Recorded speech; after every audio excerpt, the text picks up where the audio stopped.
क्या पृथ्वी पर हमला करने वाले हैं एलियन? हार्वर्ड यूनिवर्सिटी के वैज्ञानिक के खुलासे ने मचाई सनसनी। क्या है 3I एटलस? क्या एलियन शिप धरती की तरफ प्रोब छोड़ रही है? क्या सौर मंडल के बाहर से आ रहे हैं एलियन? टेलीस्कोप स्टडी में हुआ खुलासा। हार्वर्ड वैज्ञानिक एवी लोएब के दावे ने उड़ाए दुनिया के होश। स्पेस से सिग्नल भेज रहा रहस्यमय कॉमेट, डिकोड करते ही सहमे वैज्ञानिक। अंतरिक्ष में एक ऐसी चीज दिखी है जिसने वैज्ञानिकों की नींद उड़ा दी है। सोशल मीडिया पर भी इसको लेकर बहस छिड़ गई है। इसका नाम है 3I एटलस, एक इंटरस्टेलर ऑब्जेक्ट, यानी ऐसा पिंड जो हमारे सौर मंडल के बाहर से आया है। पहले तो इसकी रफ्तार और दिशा को लेकर चर्चा थी, लेकिन अब जो खबर आई है उसने मामला और भी रहस्यमय बना दिया है। एक सिग्नल का कोड जिसने वैज्ञानिकों के भी होश उड़ा दिए हैं। पूरी रिपोर्ट देखिए और कमेंट में बताइएगा कि क्या सच में ऐसा होने वाला है। 3I एटलस अब 19 दिसंबर को धरती के नजदीक आएगा। 29 अक्टूबर को सूरज के सबसे पास पहुंचा था, तब इसकी चमक 16 गुना बढ़ गई थी। ये नीले रंग का हो गया था। बताया जा रहा है कि इस ऑब्जेक्ट से एक अजीब सिग्नल मिला है, ऐसा सिग्नल जो किसी सामान्य अंतरिक्षीय शोर जैसा नहीं है। सोचिए, एक चमकदार तारा जो दूसरे तारों के सिस्टम से आया हो, सूरज के सबसे करीब पहुंचा और अचानक नीला हो जाए। हार्वर्ड के वैज्ञानिक एवी लोएब ने कहा कि इसमें कुछ अजीब ताकत काम कर रही है। क्या ये प्राकृतिक धूमकेतु है या फिर कोई एलियन तकनीक? वैज्ञानिकों ने इस पिंड को लेकर जो दावे किए हैं वो काफी डरावने वाली है। वैज्ञानिकों का कहना है कि ये कोई धूमकेतु नहीं बल्कि कोई एलियन शिप हो सकती है।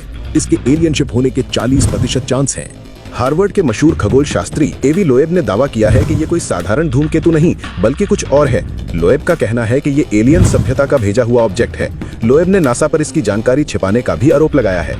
उन्होंने कहा कि नासा ने इस रहस्यमयी धूमकेतु की असली तस्वीरें छिपा ली हैं। इसके बारे में कई ऐसी अहम जानकारियां हैं जिन्हें मानव सभ्यता से छिपाया जा रहा है, जबकि इस धूमकेतु का व्यवहार आम धूमकेतु के व्यवहार के विपरीत है। दावा किया गया था कि सूर्य के पास जाते ही इसका असल रूप बाहर आ जाएगा। अब जानकारी आई है कि सूर्य के पास पहुंचकर ये नीले रंग का हो गया। ऐसे में कई सवाल उठने लगे हैं। 3I एटलस है क्या? एक एलियन स्पेसक्राफ्ट है या एक इंटरस्टेलर कॉमेट है? क्या ये पृथ्वी से टकराएगा? और अगर टकराएगा तो क्या अगले महीने ही टकराने वाला है? एवी लोएब का दावा है कि 3I एटलस एक एलियन शिप हो सकता है जो किसी सर्वे पर निकला हो, हमारा पता लगाने निकला हो।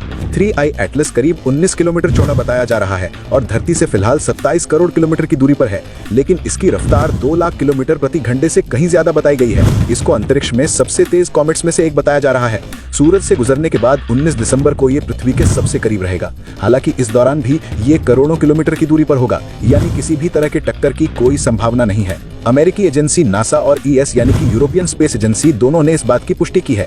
न्यूज 18 की रिपोर्ट बताती है कि वैज्ञानिकों ने 3I एटलस से सिग्नल भी पकड़ा है। ये सिग्नल 1420 मेगाहर्ट्ज की फ्रीक्वेंसी पर था। ये वही फ्रीक्वेंसी है जिसे वैज्ञानिक हाइड्रोजन लाइन कहते हैं, यानी ब्रह्मांड के सबसे आम तत्व हाइड्रोजन का रेडियो वेव सिग्नल। इसी फ्रीक्वेंसी को इंटरस्टेलर कॉलिंग चैनल कहा जाता है। वो चैनल जिस पर अगर कभी बाहरी सभ्यता से संपर्क हो तो उसकी संभावना सबसे ज्यादा होती है। रिपोर्ट्स के मुताबिक ये सिग्नल एक खास पैटर्न में आया, 8 13 8 5 13 8। ये नंबर कुछ रैंडम नहीं है बल्कि फिबोनाची पैटर्न से मिलते हैं। यही पैटर्न प्रकृति में कई जगह दिखता है, फूलों की पंखुड़ियों, सूरजमुखी के बीजों, सीप की बनावट, यहाँ तक कि इंसान के DNA में भी। इस सिग्नल को डिकोड करने के बाद जो संदेश निकला उसने सभी को चौंका दिया। रिपोर्ट्स में दावा किया गया है कि सिग्नल से जो शब्द पढ़े गए वे थे observe, prepare, understand, the gate awaits, यानी देखो, तैयार रहो, समझो, द्वार इंतजार कर रहा है।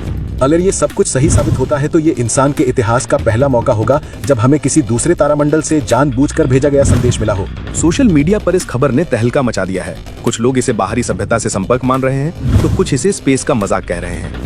वैज्ञानिकों का कहना है कि अभी किसी नतीजे पर पहुंचना जल्दबाजी होगी।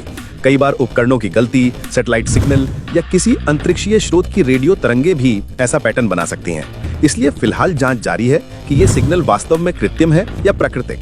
सोशल मीडिया पर कई तरह के दावे किए जा रहे हैं। एवी लोएब के दावे के बाद से इस तरह की बातें उठने लगी हैं कि शुरू से ही वैज्ञानिकों को शक हुआ कि ये कोई आम धूमकेतु नहीं है। इसकी स्पीड बहुत तेज थी और ये हाइपरबोलिक ऑर्बिट में चल रहा था, यानी ये सूरज के गुरुत्वाकर्षण में फंसा नहीं है। इसका मतलब ये है कि ये ऑब्जेक्ट हमारे सौर मंडल से बस गुजर रहा है, दोबारा कभी वापस नहीं आएगा। फिलहाल इससे धरती को कोई खतरा नहीं है, लेकिन इसके बारे में तरह तरह के दावे हो रहे हैं। आप इसे लेकर क्या सोचते हैं? कमेंट में अपनी राय दे सकते हैं।